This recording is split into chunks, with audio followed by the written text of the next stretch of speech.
जय हिंद सोल्जर, कैसे हैं आप सब। उम्मीद करता हूं आप सब अच्छे होंगे। सोल्जर, आज का हमारा रहेगा रिवीजन क्लास, जिसमें हमारा टॉपिक रहेगा सॉल्यूशन। क्योंकि किसी भी एग्ज़ाम हो जिसमें केमिस्ट्री पूछी जाती है तो उसमें इस टॉपिक यानी सॉल्यूशन से बहुत ज़्यादा क्वेश्चंस आते हैं। लगभग 2 या 3 क्वेश्चंस मिल जाते हैं। जिस हिसाब से क्वेश्चंस का रेशो रहता है उस हिसाब से क्वेश्चंस आते हैं। तो टॉपिक बहुत इंपॉर्टेंट है आप सभी के लिए। अगर आप लोगों का टॉपिक कमज़ोर है तो आप 30 या 35 क्वेश्चन इसमें रहेंगे। अगर आप उनकी प्रैक्टिस कर लेंगे तो आपका ये टॉपिक बहुत अच्छा क्लियर हो जाएगा, मजबूत हो जाएगा। तो चलिए, क्वेश्चंस आपकी स्क्रीन के ऊपर शो होंगे और मैं यहाँ पर केवल सोल्यूशन करवाऊंगा। साथ ही साथ उसका कॉन्सेप्ट भी बताऊंगा और क्वेश्चंस आप अपनी स्क्रीन से पढ़िएगा। और अगर आप चैनल पर पहली बार विजिट कर रहे हैं तो चैनल को सब्सक्राइब करें, बेल आइकन भी प्रेस कर दें। और वीडियो को अगर अभी तक लाइक नहीं किया तो वीडियो को लाइक करें। मैं स्टार्ट करता हूं और आप भी कॉपी पेन पकड़ लीजिए, क्योंकि क्वेश्चंस बहुत धमाकेदार और इंटरेस्टिंग होने वाले हैं। चलिए, क्वेश्चन नंबर 1 देखिए। क्वेश्चन नंबर 1 आप अपनी स्क्रीन पर देखिएगा, मैं यहाँ से करवा रहा हूँ। चलिए, क्वेश्चन नंबर 1 यहाँ से आपको दिख रहा है? ठीक है, दिख रहा है। क्वेश्चन नंबर 1 कह रहा है कि विलयन जिसमें निश्चित ताप और अधिक विलेय नहीं घोला जा सकता, उसको क्या कह सकते हैं। देखिए, क्वेश्चंस आप अपने स्क्रीन पर पढ़िएगा। बहुत अच्छा क्वेश्चन है। संतृप्त विलयन, असंतृप्त विलयन और अति संतृप्त विलयन से क्वेश्चंस आते हैं एग्जाम में। तो पहला क्वेश्चंस कितना अच्छा आया है, आप उसको पढ़ लीजिए और देखिए क्या आंसर, आपके हिसाब से क्या आंसर होगा। फिर मैं इसका कॉन्सेप्ट भी इसी वीडियो में आपको बता रहा हूँ। विलयन जिसमें निश्चित ताप पर और अधिक विलेय नहीं किया जा सकता है उसे कहा जाता है। तो मैं अगर यहाँ पर बात करूँ तो इसका राइट आंसर हो जाएगा कि विलेय और अधिक विलेय नहीं किया जा सकता है। तो इसका मैं आपको पहले कॉन्सेप्ट बता दूं, फिर आप इसका खुद राइट आंसर आइडेंटिफाई करेंगे। देखिए, पहला अगर विलयन की बात करूं, संतृप्त विलयन की। संतृप्त विलयन क्या होता है इसके बारे में आप जान लीजिए। संतृप्त विलयन एक ऐसा विलयन होता है जिसमें विलेय की और अधिक मात्रा घोली नहीं जा सकती। मतलब एक निश्चित मात्रा उसमें विलेय की होती है, अगर हम उससे ज़्यादा अगर उसमें मात्रा घोलेंगे तो नहीं घोल सकते हैं, वो होता है संतृप्त विलयन। फिर आता है असंतृप्त विलयन, ये दूसरा होता है असंतृप्त विलयन। इसको देखिए, इसका क्या कॉन्सेप्ट होता है। असंतृप्त विलयन, इसमें क्या होता है कि जो विलयन है और जो उसमें विलेय ऑलरेडी घुला है तो इसमें ज़्यादा मात्रा भी घोल सकते हैं। यानी इसमें जो विलेय है, विलेय की ज़्यादा मात्रा को घोला जा सकता है और संतृप्त विलयन में विलेय की ज़्यादा मात्रा को घोला नहीं जा सकता है। फिर एक और विलयन होता है, उसका नाम होता है अति संतृप्त विलयन। ठीक है, संतृप्त विलयन, अति संतृप्त विलयन, ये तीसरा विलयन होता है। तो इसमें क्या होता है, इसमें जो विलेय होता है, जो विलेय की मात्रा होती है वो संतृप्त विलयन से अधिक होती है, तो अति संतृप्त हो जाता है।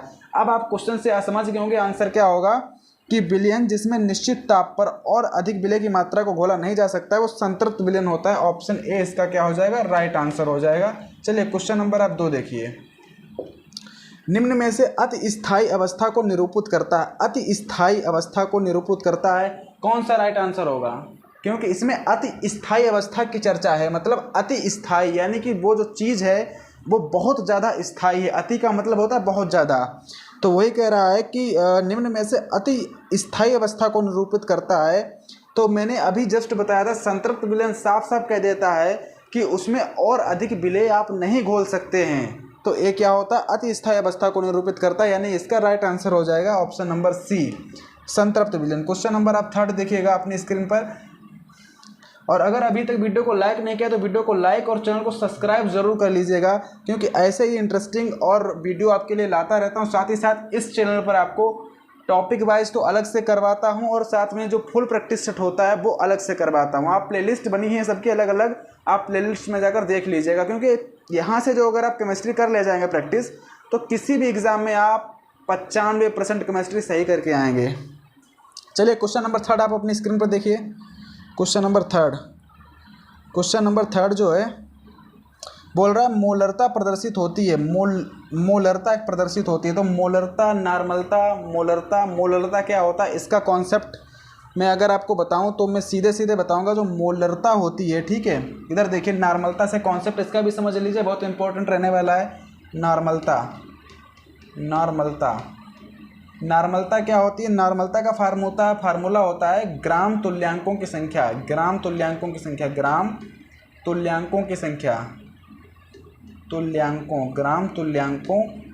ग्राम तुल्यांकों की संख्या, ठीक है, ग्राम तुल्यांकों की संख्या और बटे बिलियन का आयतन लीटर में, बिलियन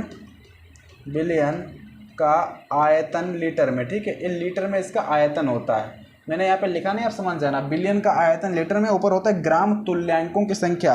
अब ग्राम तुल्यांक मतलब क्या होता है, तो ग्राम तुल्यांक बराबर होता है, आप देखिए ग्राम तुल्यांक कैसे निकालेंगे, ग्राम तुल्यांक कैसे निकालेंगे, ये भी बड़ा अच्छा क्वेश्चन से, ये होता है अणुभार, आप ऊपर रखिएगा अणुभार बटे तुल्यांकी भार, अणुभार बटे तुल्यांकी भार अगर आप कर देंगे तो ग्राम तुल्यांक निकल आएगा। तुल्यांकी भार आपको निकालना आता है तो ये निकलेगा हमारे पास ग्राम तुल्यांकों की संख्या। तो ग्राम तुल्यांक ऐसे निकाल लेंगे। और अगर आपको वीडियो जो है धुंधला दिखाई दे रहा है तो आप अपनी वीडियो क्वालिटी जो 3 डॉट होते हैं वहाँ पर जाकर क्लिक करके अपनी वीडियो क्वालिटी को बढ़ा लेना। तो देखो इस टॉपिक में बहुत सारे कॉन्सेप्ट में साथ साथ कॉन्सेप्ट भी लेकर चल रहा हूँ और आपके क्वेश्चंस को भी लेकर चल रहा हूँ, ठीक है। तो आप लोग बस बने रहिए मेरे साथ। अगर आप मेरे साथ बने रहेंगे तो मैं आपके साथ बना रहूँगा, नो टेंशन। चाहे कितना भी आपके लिए मेहनत करना पड़े मैं करूँगा और आपको केमिस्ट्री में एकदम सुपरस्टार बना दूँगा। चलिए, तो इसमें एक इतना कॉन्सेप्ट हो गया नॉर्मलता का। अब बात करते हैं मोलरता की। मोलरता इसका देखिए कॉन्सेप्ट क्या होता है, मोलरता का जो कॉन्सेप्ट होता है वो होता है, इसका फार्मूला होता है ग्राम अणुओं की संख्या बोल सकते हैं मोलों की संख्या, ग्राम अणुओं की संख्या मतलब ग्राम अणुओं की संख्या यहाँ से दिख रहा है, ठीक है, ग्राम अणुओं की संख्या और बटे बिलियन का आयतन लीटर में, ठीक है। जो बिलियन का आयतन लीटर में, एक ग्राम अणु मतलब मोलों की संख्या, बिलियन का आयतन लीटर में, ठीक है, लीटर में होता है। अब ये मोलरता है। अब मोलरता ताप के ऊपर डिपेंड नहीं करती, बट ये दोनों ताप के ऊपर डिपेंड करती हैं, पर इजीली इसको हम लोग प्रयोग करते हैं। वैसे प्रयोग हमको करना चाहिए मोलरता को, पर इसको प्रयोग किया जाता है। यहाँ इसका एक क्वेश्चन आता है वो मैं करवाऊंगा, उसकी टेंशन मत लेना। तो अब देखिए इसका मात्रक क्या हो जाएगा, डिपेंड करता है मात्रक। तो मात्रक हो जाएगा मोल प्रति लीटर, क्योंकि ये मोल होता है तो मोल आएगा मोल प्रति लीटर। तो इसका आंसर हो जाएगा, राइट आंसर सी हो जाएगा। और अगर मैं बात करूँ मोललता की, तो मोललता क्या होती है उसको भी आप देख लीजिए। मोललता क्या होती है, मोललता होती है ग्राम तुल्यांकों की संख्या, ग्राम तुल्यांकों का भार, यानी कि अणु, इसको बोल सकते हैं ये भार होता है। यहाँ पर ग्राम अणुओं की संख्या बोल लीजिए, ग्राम अणुओं की संख्या होती है, यानी मोलों की संख्या होती है। और नीचे होता है बिलियन का आयतन, लीटर में नहीं होता है। बिलियन का आयतन यहाँ पर केजी में होता है, ठीक है, केजी में, यहाँ पर केजी होता है और इधर भी बिलियन का आयतन केजी में होता है। बिलियन का आयतन जो होगा वो केजी में होगा, आयतन केजी में, ठीक है, ये केजी में होता है। इसको आप याद कर लेना क्योंकि ये भी आपके लिए बहुत इंपॉर्टेंट रहने वाला है। तो मोललता ताप के ऊपर डिपेंड नहीं करती है। क्वेश्चन ध्यान रखना, जो मोललता होती है does not depends on temperature. ये भी पूछा जाता है कि नॉर्मलता, मोललता और मोललता में कौन है जो ताप के ऊपर डिपेंड नहीं करती है, तो वो मोललता नहीं करती है। आप मेरे साथ बने रहे, वीडियो लंबा हो सकता है कि 30 मिनट 35 मिनट 40 मिनट तक का भी हो जाए, लेकिन आपको बने रहना है क्योंकि इस वीडियो में आपके सॉल्यूशन के कॉन्सेप्ट भी क्लियर होंगे और क्वेश्चंस भी आप फोड़ते चलेंगे।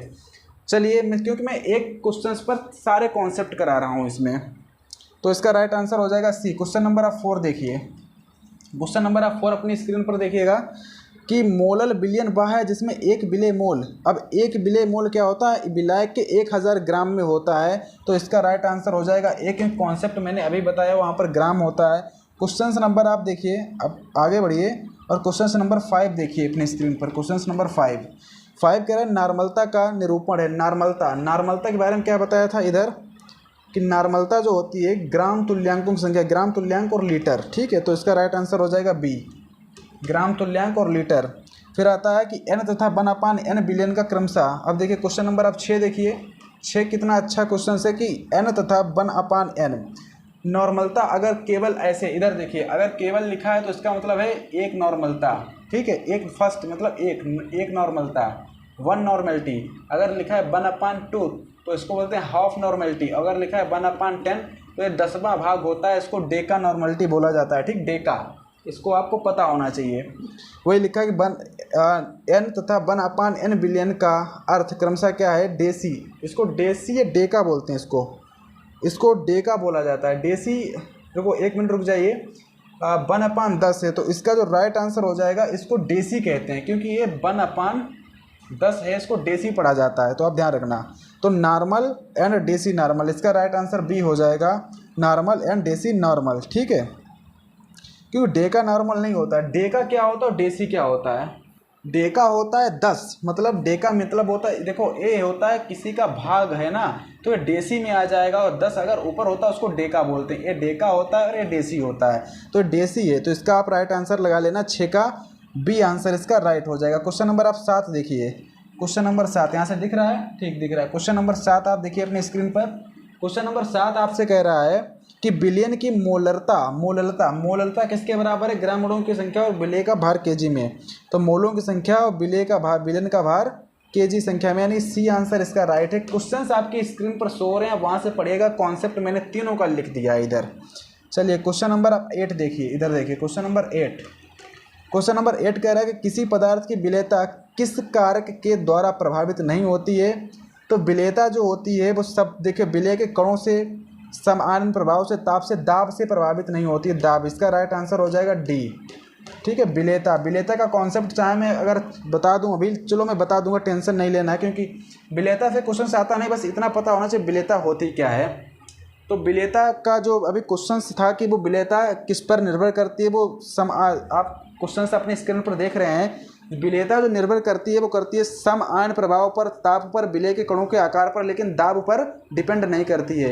विलेयता क्या होती है, मतलब कोई विलेय पदार्थ विलायक में जितना अधिक से अधिक घुल जाता है वो उस पदार्थ की विलेयता कहलाती है। बस यही विलेयता होती, ज़्यादा कुछ होता ही नहीं है। क्वेश्चन नंबर 9 देखिए, आपको यहाँ से दिख रहा होगा, क्वेश्चन नंबर 9, क्वेश्चन नंबर 9 है, दिख रहा है आपको, ठीक है। क्वेश्चन नंबर 9 में कह रहा है कि 100 ml में 4 ग्राम NaOH है, बिलियन की नॉर्मलता कितनी हो जाएगी। ये क्वेश्चन अच्छा है, तो इसके लिए तो क्वेश्चन नंबर आप 9 देखिए, बहुत इंपॉर्टेंट क्वेश्चन है, इसीलिए मैंने थोड़ा समय निकाल के इसको मिटा दिया है, और इधर जो है फार्मूले अच्छे से लिख दिए हैं ताकि आप अच्छे से समझ पाएँ। कैपिटल N का मतलब होता है नॉर्मलता, कैपिटल M का मतलब होता है मोलरता, और स्मॉल m का मतलब होता है मोलरता। फार्मूले आप देख सकते हैं, ग्राम तुल्यांकों की संख्या अपान बिलियन का आयतन लीटर में, मोलरता मोलों की संख्या कोई ग्राम अणुओं की संख्या कहा जाता है। ग्राम मोलों की संख्या क्या होता है, W/M, पदार्थ का अणुभार या पदार्थ का भार बटे, और m का मतलब होता है अणुभार। फिर इधर कह रहा है कि मोलों की संख्या बटे विलयन का आयतन केजी में। जो केजी की बात आती है वो केवल मोलरता में आती है। तो ग्राम तुल्यांक की संख्या कैसे निकालते हैं, अणुभार यानी कि पदार्थ का भार ऊपर रख देंगे, पदार्थ का भार बटे तुल्यांक की भार, तो वो ग्राम तुल्यांक की संख्या निकल आएगी। इसको अणुभार या पदार्थ का भार एक ही बात समझ लीजिए यहाँ पर। तो देखिए क्वेश्चन नंबर 9 आप देखिएगा, बहुत अच्छे लेवल का क्वेश्चन है। कह रहा है कि 100 ml में 4 ग्राम NaOH है, इस विलयन की नॉर्मलता कितनी हो जाएगी। 100 ml में 4 ग्राम क्या है, NaOH है, और नॉर्मलता पूछे तो नॉर्मलता के लिए हमको क्या क्या चाहिए, तुल्यांक, ग्राम तुल्यांक की संख्या चाहिए। तो ग्राम तुल्यांक की संख्या निकालने के लिए हमको पहले चाहिए पदार्थ का भार। तो ग्राम तुल्यांक की संख्या निकालेंगे पहले। ग्राम तुल्यांक की संख्या कैसे निकालेंगे, देखिए एक बता रहा हूँ, एक आप अपने आप करना। ग्राम तुल्यांक की संख्या निकालने के लिए हमको चाहिए पदार्थ का भार। वो फार्मूला देखिए, अणुभार या पदार्थ का भार एक ही बात होती है, 4 दे रखा है, और तुल्यांकी भार। तुल्यांकी भार कैसे निकालेंगे, तुल्यांकी भार होता है कि इस जो NaOH है उसका अणुभार निकालिए, और अणुभार में जो होता है, अगर अणुभार में जो होता है उसकी संयोजकता से एक तरीके से डिवाइड कराया जाता है। जैसे मैं आपको बताऊं, इसका मैं अभी आपको बताऊंगा तुल्यांकी भार कैसे निकालते हैं। चलिए मैं इसमें क्या है, इसका जोड़ लेते हैं। Na होता है 23, ऑक्सीजन होता है 16, और ये होता है 1, और इसमें डिवाइड होगा 1 से, क्योंकि यहाँ पर ऐसा कुछ है नहीं। जैसे मैं बोल देता हूँ अगर H2SO4 होता, H2SO4, और तुल्यांकी भार निकालेंगे तो इसका पहले अणुभार निकालते, फिर उसमें 2 से डिवाइड करा देते, क्योंकि ए इसमें मतलब होता है हाइड्रोजन के नंबर ऑफ हाइड्रोजन से डिवाइड हो जाता है बटे में। तो नंबर ऑफ हाइड्रोजन इसमें 2 थे, तो 2 से इसमें डिवाइड हो जाएगा। लेकिन अगर बात करेंगे NaOH की, तो इसमें नंबर ऑफ हाइड्रोजन है ही नहीं पहली बात, तो इसीलिए 1 से। और यहाँ पर आप देख सकते हैं नंबर ऑफ हाइड्रोजन 1 है, लेकिन ये हाइड्रोजन नहीं है, हाइड्रोक्साइड है, ठीक है। तो आप समझ रहे होंगे कि आपको पता होगा, मैं इसको डिटेल में ले जाऊंगा तो वीडियो लंबा होगा। आपको पता होगा कि कैसे निकालते हैं हम किसी का तुल्यांकी भार वगैरह। तो ग्राम तुल्यांक की संख्या मैं बता रहा हूँ। तो देखिए इसका क्या हो जाएगा, 4 बटे जोड़ लीजिए 23, 24 हो जाएगा, और 30, 40 यानी 4 बटे 40 हो जाएगा, यानी कि 1/10 इसका क्या निकल के आएगा, ग्राम तुल्यांक की संख्या निकल के आएगी 1/10, ठीक है। अब पूछ रहा है फिर उसके बाद हमको चाहिए ग्राम तुल्यांकों की संख्या 1/10 निकल आई, ग्राम तुल्यांकों की संख्या, हाँ 1/10 निकल आया। पूछ रहा है बस आपको कुछ नहीं करना है, पूछ रहा है विलेन की नॉर्मलता बताइए। तो आप फार्मूला लगा लीजिए, n बराबर 1/10 इधर आप लिखिए, और आपसे पूछा है कि विलेन का आयतन दे रखा है 100 में, 100 दे रखा है इधर, और ऊपर आप कराएंगे 1000 से मल्टीप्लाई क्योंकि इसको लीटर में कन्वर्ट करना है, और इधर ml में दे रखा है। तो 3 जीरो इधर 3 जीरो इधर खत्म हो जाएंगे तो बराबर 1 आ जाएगा। तो राइट इसका आंसर आएगा 1 इसमें दे रखा है, बी आंसर 9 का राइट हो जाएगा। अगर आपके समझ में नहीं आया है तो एक बार इसको रिवर्स करके बैक करके देखिएगा, आपके समझ में आ जाएगा। नेक्स्ट क्वेश्चन बिल्कुल वैसे हिसाब से है, आप अपने आप करिएगा। उसमें H2SO4 दे रखा है, तो उसमें जब हम लोग ग्राम तुल्यांकों की संख्या निकालेंगे तो हाइड्रोजन की संख्या 2 होगी, तो उसको यहाँ से 2 से डिवाइड करा देंगे। ये इसका कॉन्सेप्ट रहेगा। क्वेश्चन नंबर आप 11 देखिए, 10 आप वैसे करिएगा, क्वेश्चन नंबर मैं 11 बता रहा हूँ, ठीक है। मैं इसको साफ कर देता हूँ। तो आप देखिए क्वेश्चन नंबर 11, क्वेश्चन नंबर आपसे 11 कह रहा है कि वह विलयन जिसमें विलेय पदार्थ की मात्रा संतृप्त विलयन की अपेक्षा अधिक होती है उसे कहा जाता है अति संतृप्त। इसका कॉन्सेप्ट मैंने अभी पहले बताया था। क्वेश्चन नंबर आप 12 देखिए, 12 कह रहा है कि H3PO4 में 1m विलयन की नॉर्मलता क्या हो जाएगी, 1m विलयन की नॉर्मलता क्या हो जाएगी। तो नॉर्मलता इसका अब देखिए इसमें थोड़ा सा आप कहेंगे तो मैं आपको बताऊं, एक आप वो याद कर लीजिए, रिलेशन याद कर लीजिए, होता है Ne बराबर MEM, ये रिलेशन आप याद करिए, MEM, ठीक है। Ne बराबर MEM होता है। तो ये क्या होती है और ये क्या होता है, एक होता है इसमें ये होता है नॉर्मलता, ये हमारे होती है नॉर्मलता, ठीक है, नॉर्मलता होती है। ये हमारे पास होता है तुल्यांकी भार। ये रिलेशन है, बहुत अच्छा रिलेशन है, इससे आप बहुत, ये वाला क्वेश्चन आप इसी से कर पाएंगे। ये होता है तुल्यांकी भार, ठीक है। और एक हमारे यहाँ पर होता है अणुभार, और एक होती है मोलरता, ठीक है। ये हमारे पास होता है अणुभार, और एक हमारे पास क्या होती है, मोलरता होती है, मोलरता होती है। तो ये एक फार्मूला होता है, इसको आप याद करिएगा, Ne बराबर MEM, ठीक है। इसको अगर आप याद कर लेंगे तो आपके काम आएगा। अब मैं इसी फार्मूले से इस क्वेश्चन को सॉर्ट आउट करूँगा। तो आपको पता है इसमें जो मोलरता दे रखी है वो हमको 1 दे रखी है, मोलरता हमको 1 दे रखी है। ये जो स्मॉल m है, थोड़ा इसमें मिस्टेक ये हो गया है कि ये हमारे पास मोलरता होती है और ये हमारे पास जो होता है ये हमारे पास अणुभार होता है, ऐसे होता है, ठीक। इसको ऐसे आप रिलेट कर लेना। चलिए इस फार्मूले से इस क्वेश्चन को फोड़ देते हैं। चलिए देखिए, सबसे पहले हम लोग क्या करेंगे, जो हमारे पास H3PO3 है इसका पहले अणुभार निकालेंगे, H3PO4 इसका अणुभार निकालेंगे। तो अणुभार हमको कितना मिलेगा, 3 प्लस ये 15 होता है, 15 दूनी 31 होता होगा इसका, 15 दूनी 30 या 31, और 68 होता है, 16 चक्को 64 होता है। अणुभार तो कम से कम आप केमिस्ट्री पढ़ रहे हैं तो आपको अणुभार निकालना तो आता ही होगा, नहीं आता है आप सर्च करके देख लेना अणुभार कैसे निकालते हैं, ठीक है। तो अब देखिए अणुभार तो ये हो जाएगा, लेकिन अगर तुल्यांकी भार करेंगे तो यहाँ पर देखो हाइड्रोजन की संख्या 3 है, तो इसको 3 से डिवाइड भी कराना पड़ेगा अगर तुल्यांकी भार निकालेंगे, और निकालना भी पड़ेगा क्योंकि यहाँ तुल्यांकी भार की ज़रूरत है। तो देखिए पहले अणुभार कितना हो जाएगा, अणुभार निकालेंगे 64 65 हो जाएगा, और 65 और 30 कितना हो जाएगा, 95 हो जाएगा। यानी मान लीजिए 100 मान लीजिए, यानी 125 आ जाएगा, ये आ जाएगा आपके पास 125। और 125 को अगर हम लोग 3 से डिवाइड कराएं, इधर हो गया, ये तो हमारे पास अणुभार निकल आया, अणुभार यानी कि अणुभार जो है वो हमारे पास 125 है। और अगर इसका तुल्यांकी भार निकाल लेंगे, ई निकाल लेंगे तुल्यांकी भार, तो 125 को डिवाइड कराएंगे 3 से, वो हमारे पास ये निकल आएगा तुल्यांकी भार। अब हम इस फार्मूले में लगाएंगे। हमसे पूछा है नॉर्मलता पूछा, एन पूछा, तो एन बराबर अणुभार कितना हो गया उसका, 125 हो गया, ठीक है। और हमको मोलरता कितनी दे रखी है, मोलरता क्वेश्चन में देखिए 1m दे रखा है, यानी कि 1 मोलरता दे रखी है, 1 मोलरता, ठीक है। बटे में क्या आएगा, बटे में ए जो तुल्यांकी भार इसके बटे में आएगा, तो बटे में हम लिख देंगे 125, और ये 3 है जो ऊपर चला जाएगा, तो 125 से 125 खत्म हो जाएगा। जो नॉर्मलता रहेगी केवल 3 रहेगी, तो इसका राइट आंसर आ जाएगा 3, यानी कि 12 का आंसर हो जाएगा डी, एकदम राइट आंसर। तो इस फार्मूले से बहुत सारे क्वेश्चंस बनेंगे, मैंने एक करवा दिया, बाकी आप अपने आप ही करिएगा। चलिए क्वेश्चन नंबर आप देख लीजिए 13, सल्फ्यूरिक अम्ल। उसमें जब आप तुल्यांकी भार निकालेंगे ना तो तुल्यांकी भार यानी कि इसको जोड़ लेना, अणुभार निकाल लेना, अणुभार को 2 से डिवाइड करा दोगे तुल्यांकी भार, मतलब नंबर ऑफ हाइड्रोजन से डिवाइड करने पर अणुभार को वो तुल्यांकी भार बन जाता है। अब क्वेश्चन नंबर आप 14 देख लीजिए, ठीक है। मैं आपको इंपॉर्टेंट क्वेश्चन करा रहा हूँ, 14 क्वेश्चन भी एकदम वैसे ही है। क्वेश्चन नंबर 15 भी सेम टू सेम वैसे ही है, इसको भी मैं नहीं करा रहा हूँ। क्वेश्चन नंबर 16 भी वैसे ही है, क्वेश्चन नंबर 16 में मोलरता पूछी है, क्वेश्चन नंबर 16 भी वैसे ही है। अगर आप कहेंगे सर क्वेश्चन नंबर 16 तो मैं कर ले जाऊंगा, लेकिन क्वेश्चन नंबर आप 15 करवा दीजिए क्योंकि वो मुझे थोड़ा बड़ा लग रहा है, तो मैं क्वेश्चन नंबर 15 करवाए दे रहा हूँ। वैसे है तो सेम टू सेम वैसे ही।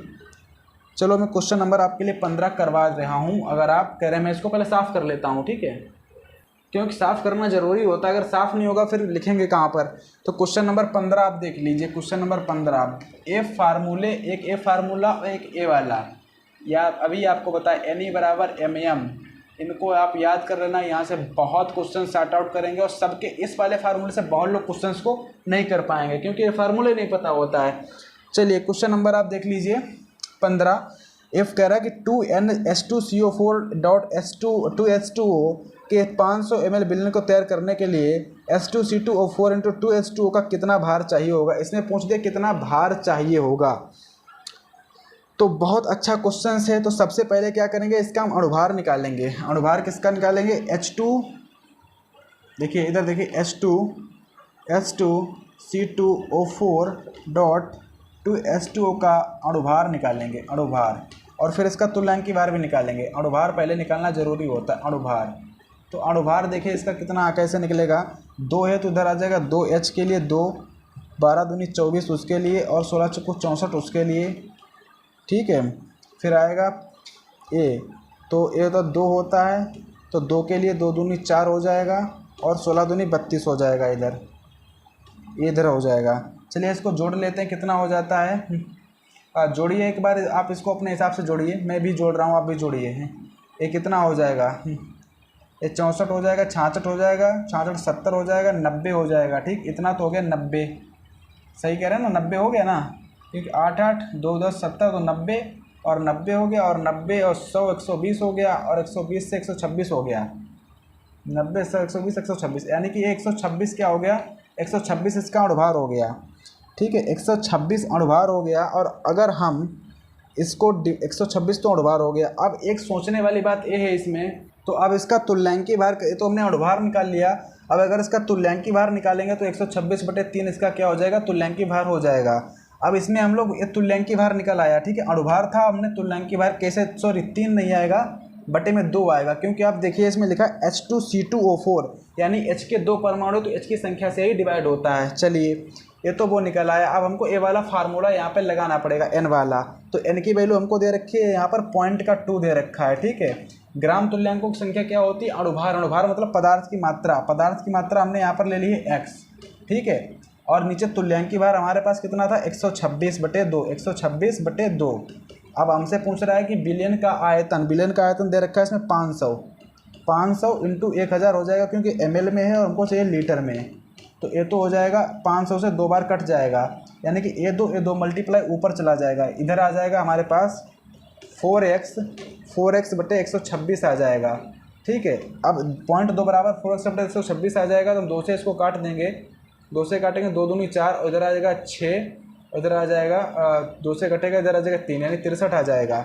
यानी इधर हो जाएगा, अगर मैं इस साइड आपको लिखूँ तो हो जाएगा 0.2 बराबर आ जाएगा 2x/63 आ जाएगा, ठीक है। इसको मैं काट देता हूँ तो इधर बच जाएगा हमारे पास 0.1 बराबर x/63, इम्प्लाइज दैट x बराबर हमारे पास आ जाएगा 6.3, क्योंकि इधर इसका मल्टीप्लाई हो जाएगा ऐसे करके, ठीक है। तो 6.3 इसका राइट आंसर आ जाएगा, यानी 15 का डी आंसर एकदम राइट होगा। तो इतना कैलकुलेशन इसमें करना था। आप अगर सेंसिटिव हैं तो आपके तुरंत समझ में आ जाएगा क्वेश्चंस में करना है क्या, फार्मूले सारे लिख दिए, इन फार्मूलों को बस याद करना, पूरा सोल्यूशन टॉपिक एंड हो जाएगा भाई साहब। चलिए क्वेश्चन नंबर 16 आप अपने आप कर लेना, क्योंकि क्वेश्चन नंबर जो 16 होगा वो आपका हो जाएगा, मोलरता पूछ रहा है आपका, इस वाले फार्मूले पर हो जाएगा। क्वेश्चन नंबर 17 देखिए, 100 पानी के 180 ग्राम में मोलों की संख्या। अब बहुत अच्छा है कि मोलों की संख्या या ग्राम अणुओं की संख्या कैसे निकालते हैं, इस क्वेश्चन को देखिएगा। मैं इसको पहले साफ कर लेता हूँ जल्दी से, क्योंकि साफ़ करूँगा तभी यार लिख पाऊँगा, क्योंकि बोर्ड थोड़ा छोटा पड़ जाता है। वैसे छोटा नहीं पड़े, मैंने फार्मूले लिख दिए हैं तो फार्मूले में उनको चाहूँ तो साफ़ कर दूँ, लेकिन मैं साफ़ नहीं करूँगा, आप लोगों की सुविधा के लिए सॉल्व करेंगे आप तुरंत। पूछ रहा है क्वेश्चन नंबर 17, आप देखिए 17 कह रहा है कि 180 ग्राम में मोलों की संख्या। मोलों की संख्या होती है n बराबर W/m। W मतलब भार, W/m ए फार्मूला आप याद करिएगा। मोलों की संख्या के लिए बहुत अच्छा फार्मूला रहने वाला है। तो W मतलब दे रखा है 180 और पूछ रहा है m। इस m क्या होता है? m होता है अणुभार, मतलब अणुभार। H2O का m मतलब अणुभार, यानी कि H2O का अगर आप अणुभार निकालेंगे, अणुभार तो अणुभार कितना निकल के आएगा? अणुभार स्मॉल m बराबर, स्मॉल m ही होता है क्योंकि इसको स्मॉल m से लिखते हैं। तो स्मॉल m बराबर होता है 18। ये आपको पता होगा, 18 से काट देंगे तो 10 निकल के आएगा। इसका राइट आंसर हो जाएगा 10, यानी 17 का बी आंसर क्या हो जाएगा? राइट हो जाएगा। शुद्ध पानी की मोलरता कितनी हो जाएगी? इसको ये आप याद कर लेना। शुद्ध पानी की मोलरता होती है 55.6। क्वेश्चन काफ़ी बार पूछा गया है। क्वेश्चन नंबर 19 आप देख लीजिएगा। क्वेश्चन नंबर 19, 3 मोलर बिलियन के 1000 मिलियन में KCl की मोलों की संख्या कितनी हो जाएगी? तो मोलों की संख्या निकालने के मैंने बताया W/, आप m कर लेना, मोलों की संख्या आपकी निकल आएगी। क्योंकि 1000 आप ऊपर रख लेंगे तो आप ये आराम से कर ले जाएंगे। क्वेश्चन नंबर 19 इसको तो आप कर ही सकते हैं। क्वेश्चन नंबर 19 को आप अपनी स्क्रीन पर देखिए। 3 मोलर बिलियन के 1000 ml में KCl के मोलों की संख्या। तो KCl क्या दे रखा है हमको? KCl का हमें क्या करना पड़ेगा? ये वाला अणुभार निकालना पड़ेगा। और W हमको ऊपर दे रखा है, 1000 दे रखा है। तो 1000 को इससे डिवाइड कराओगे, मोलों की संख्या निकल आएगी। चलो मैं आपको करा के दिखा देता हूँ। अच्छा, क्योंकि आप पता नहीं कर पाओगे तो देखो 1000 ऊपर हो जाएगा क्योंकि W है, भार दे रखा है, लेकिन ये हमको ग्राम में नहीं दे रखा, मिलीलीटर। 3 मोलर बिलियन के 1000 मिलीलीटर में। अब यहाँ पर मिलीलीटर में पूछ दिया है, फिर क्या मोलों की संख्या कितनी हो जाएगी? तो फिर अब ऐसे नहीं होगा ये क्वेश्चन, ये होगा हमारे इस वाले फार्मूले से होगा, इस वाले फार्मूले से। क्योंकि यहाँ पर मोलर दे रखा है, यानी कि 3 इसकी जो मोलरता है m बराबर, वो हमको 3 दे रखी है। तो देखिए यहाँ पर हम लोग 3 रखेंगे, मोलों की संख्या हम ऐसे रखेंगे और हम इधर रखेंगे 1000। तो 1000 1 से 1000 हमारा कट जाएगा, ठीक है। तो हमारे पास इधर बचेगा 3, तो 3 इधर बच जाएगा, 3 हमारे पास बचेगा मोलों की संख्या के बराबर। तो मोलों की संख्या हमारे पास इसमें 3 राइट आंसर आ जाएगा। इनके इसका राइट आंसर 19 का हो जाएगा, सी इसका राइट आंसर हो जाएगा। क्योंकि मोलों की संख्या ए है, इधर हम लोग रखेंगे 3 मोलर जो हमको दे रखा है 19 वाले क्वेश्चंस में, और इसका 1000 रखेंगे, 1000 से इधर मल्टीप्लाई कर कट जाएगा। आई होप आप समझ गए होंगे क्वेश्चंस मैंने कैसे कर दिया है। यार कुछ है ही नहीं यार इसमें, बस आप थोड़ा दिमाग को अच्छा करें, सटासट बिलियन खत्म हो जाता है। और इसमें जितने क्वेश्चंस होते हैं सब कैलकुलेटिव होते हैं। क्वेश्चन नंबर आप 20 देखिएगा अपनी स्क्रीन पर। 20 आप अपने आप कर भी लेना। 10.6 ग्राम दे रखा है, 500 ml इंटू C3 मोलरता कर लोगे, 20 कर लोगे आप, 21 कर लोगे और आप 22 भी कर ले जाओगे, ठीक है। उसके बाद आप 23 देख लीजिए। 23 क्वेश्चन कह रहा है कि 3 ग्राम रबड़ जिसका अणुभार इतना है, इतने ग्राम पानी में घोला जाता है, बिलियन की मोलरता। ये सब आप निकाल लेना। मैं 24 क्वेश्चन करवा रहा हूँ, और 24 भी मैंने करवा रखा है कि ताप के ऊपर निर्भर नहीं करता है, वो मोलरता नहीं करती है। क्वेश्चन नंबर 25 से मैं देखिए, क्वेश्चन नंबर 25 पर मैं डायरेक्ट आ रहा हूँ, उसको आप देखिए। क्वेश्चन नंबर 25 यहाँ से आपको दिख रहा होगा, क्वेश्चन नंबर 25, ठीक है, दिख रहा है। सोडियम क्लोराइड की सिल्वर क्लोराइड की सोडियम क्लोराइड के विलयन में विलेयता समान ताप पर उसकी जल में विलेयता से कम होती है। इसका रीज़न क्या है? जो सिल्वर क्लोराइड होता है हमारे पास AgCl, ठीक है, इसकी जो विलेयता इन्होंने बताई है, इसकी विलेयता, और जो सोडियम क्लोराइड होता है NaCl, ये दोनों होते हैं, क्लोराइड दोनों हैं। सिल्वर क्लोराइड की सोडियम क्लोराइड की विलयन में विलेयता समान ताप पर उसकी जल में विलेयता से कम होती है, यानी कि इसकी विलेयता कम होती है, इसकी ज़्यादा होती है। इसका रीज़न पूछ रहा है क्या है? ऑप्शन पढ़िए। इसका रीज़न होता है क्योंकि जो विलेयता है वो किस पे डिपेंड करती है? ताप पर करती है। दाब पर तो करती नहीं है, ताप के ऊपर करती है। तो समान प्रभाव के ऊपर भी करती है, सांद्रता के ऊपर भी करती है। तो इसमें ऑप्शन देखिए समान प्रभाव दे रखा है, 25 का सी आंसर एकदम राइट हो जाएगा। क्वेश्चन नंबर आप 26 देख लीजिए। 26 आपसे हो ही जाएगा, ठीक है। 26 क्वेश्चन आप कर ले जाएंगे भाई। इसमें हमको m बराबर दे रखा है 0.006, NaCl में पूछ रहा है 10 ml बिलियन में इसकी मोलरता क्या हो जाएगी। तो ये तो बहुत अच्छा क्वेश्चन है यार, ये तो हमारा इस वाले फार्मूले से हो जाएगा, आप उसको कर देना। मोलरता पूछिए, नॉर्मलता हमको मोलरता पूछिए, मोल दे रखे हैं। अगर लेकिन उससे नहीं हो पाएगा तो फिर आप इससे कर लेना, इस वाले फार्मूले से कर लेना। मोलरता पूछिए तो मोलरता m आपसे पूछा गया है, और आपको मोल की संख्या दे रखी है 0.006, इधर 100 कर लेना, इधर 1000 कर लेना, आंसर आपका निकल आएगा। चलिए सेविंग क्रीम क्वेश्चन नंबर 27, ये आप देख लीजिए। 27 देखिए कह रहे सेविंग क्रीम में परिक्षेपण माध्यम है। देखो एक होता है परिक्षिप्त प्रवस्था, कोलाइडी विलयन का क्वेश्चन आ गया है, कोलाइड सोल्यूशन, कोलाइडी विलयन। सेविंग क्रीम में परिक्षेपण, देखो एक होता है देखो जो कोलाइडी विलयन होता है, थोड़ा आपको एक्सप्लेन कर दूँ पहले तो आप अच्छा समझ पाएंगे। देखिए आपने पढ़ा होगा क्रिस्टलाब, एक वैज्ञानिक थे, उनका शायद नाम मुझे इस समय याद नहीं आ रहा है, शायद वैज्ञानिक थे हमारे पास, ग्राहम नाम के कोई वैज्ञानिक थे। उन्होंने देखा कि विलयन में जो विलेय पदार्थ होता है वो एकदम घुल जाता है, तो उन्होंने क्या किया कि उस विलायक को यानी उस विलयन को लिया और एक जैव झिल्ली ली और उसके ऊपर उसकी बमबारी कराई। तो उन्होंने देखा कि क्या कुछ जो विलयन होते हैं वो तो क्या उनका जो विलयन होते हैं पूरा झिल्ली को क्रॉस कर जाते हैं, और कहीं कहीं पर उन्होंने देखा कि कुछ विलयन में ऐसा होता है कि जो विलेय के कण होते हैं वो झिल्ली में अटक जाते हैं। तो उन्होंने दो विलयन को दो टाइप में डिवाइड कर दिया, एक को क्रिस्टलाब कर दिया और एक को कोलाइड कर दिया। तो क्रिस्टलाब में क्या होता है, जो कण होते हैं वो बहुत छोटे होते हैं, यानी कि क्रिस्टलाब में जो क्रिस्टलाब होता है उसमें जो विलेय के जो कण होते हैं वो बड़े छोटे छोटे होते हैं, वो तो क्रिस्टलाब हो गया। और जो विलायक होते जो हमारा कोलाइडी विलयन होता है, कोलाइडी विलयन उसमें जो होता है, जो कोलाइडी कणों का जो आकार होता है वो वास्तविक और निलंबन विलयन के बीच में होता है। और वास्तविक विलयन में जो कोलाइडी कणों का आकार होता है वो